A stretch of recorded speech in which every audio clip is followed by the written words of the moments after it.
The Watermelon Collection by Too Faced. It's just like holding a regular watermelon, isn't it? Hey guys, welcome back to my channel. Today I'm going to be talking about Too Faced Watermelon Collection.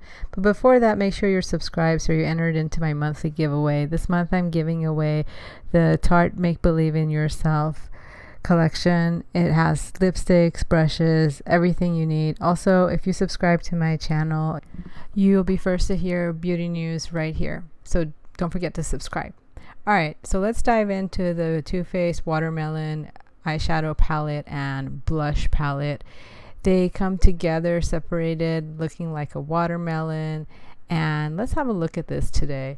Also, I'm going to be looking at the Fruit Cocktail Blush Duo in Watermelon. Also, this is an extended part of their Tutti Frutti collection, and I'll be reviewing that for you also on this channel.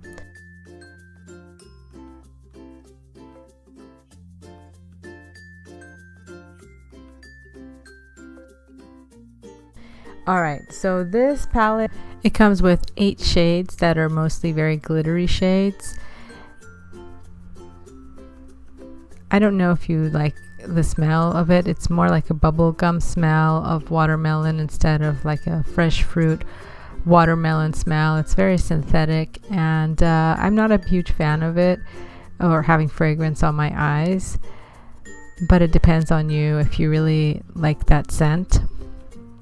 But this is just an honest review, so you might hear others that like it.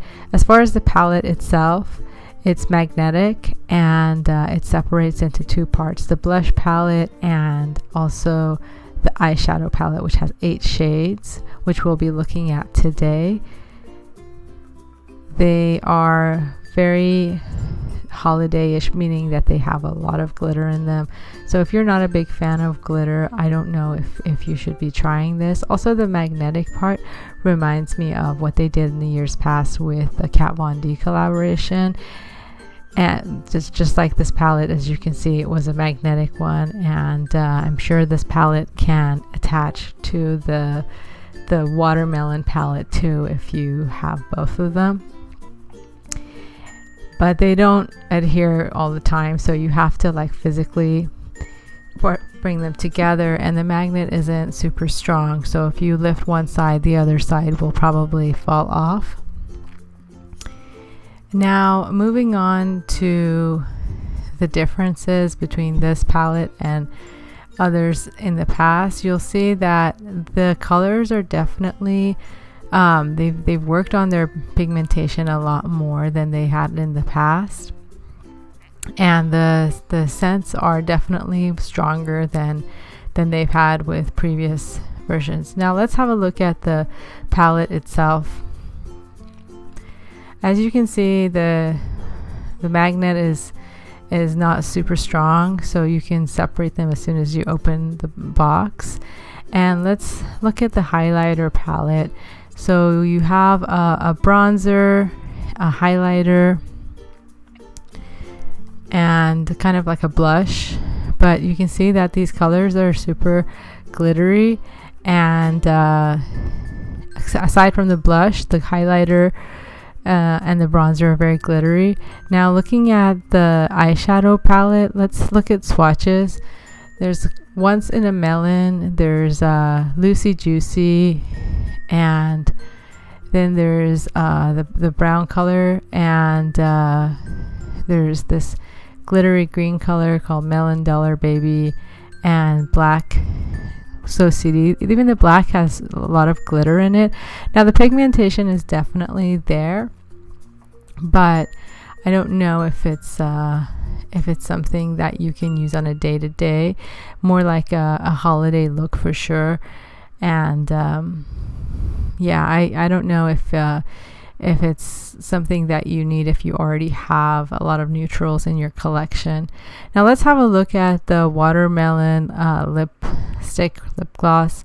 It says lip gloss, but my feel is that this is going to be more like not a sheer lip gloss, because when I think of lip gloss, I think of something sheer, whereas when we swatch this lip gloss, first of all, it smells just like the palette.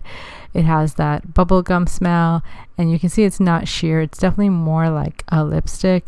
And depending on your skin tone, it may or may not flatter you. Personally, I don't think I would choose this because it doesn't dry into a matte shade or something that just dries. I don't like lip gloss constantly being loose on my skin, so I don't know if I really like it. But the palette, I would definitely get the eyeshadow palette. If I didn't have greens and black, I would definitely get that eyeshadow palette for sure, but not the highlighter and bronzer palette because there's just so many. And now looking at the blush has 2 shades, and it also smells like watermelon, but again, not the watermelon that we know, more like the scent of a bubblegum watermelon. And it's called the Fruit Cocktail Blush Duo. It has shimmers on one side and a matte blush on the other. Let's open it up. You'll see that the side that doesn't have glitter is actually performing pretty well and very flattering color. However, if you go ahead and try the glittery side, I don't know if it's something you want. I know that other people in the past with previous Too Faced releases didn't like the fact that the second side was glittery. So it's up to you. Now let's go ahead and try and replicate this look that the booklet came with.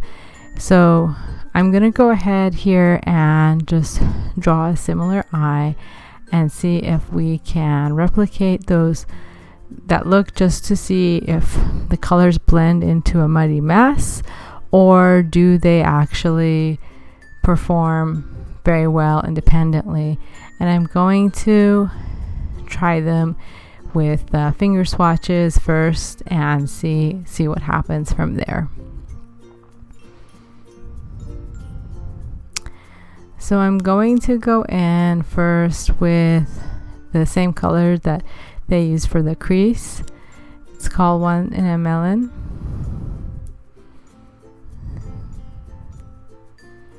Then I will see how much this blends. This color, you really have to build it up, it seems. They do look good, but I don't know if they perform as good as you expect.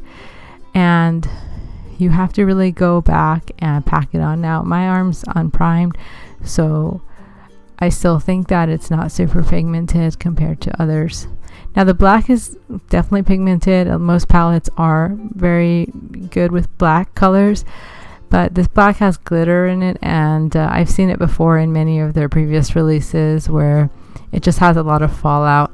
Now I'm going in with that green color to see if these turn into a muddy mess, or do they actually show up individually by themselves. It looks like they blended together into not so great. I mean, it didn't look exactly as good as the picture did, and I think that if you were blending these together, you would have to be very, very careful to separate the colors. And I don't know, like, as far as longevity, if this look is going to last you the whole night or not. Now here I'm going to go in with brush swatches to see if I get different results with brush swatches. Now I'm using a wet brush to try that green and see if it performs better. I don't think it does, and I think that finger swatches were better for this palette. So they don't really show up very well on just a wet brush at all. Now I'm going in with that color Loosey Juicy, and I'm not really seeing the same shade as in the pan. In fact, it kind of turns a little bit dirty, but I'm just using one brush for all of them, and it doesn't really look as good. For $42, I don't know if I can recommend this palette to you guys.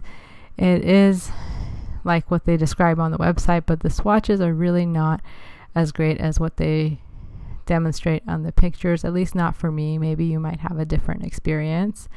And so if I was recommending this to a friend, I would probably tell them to hold off on this collection. Thanks again for watching, and don't forget to subscribe.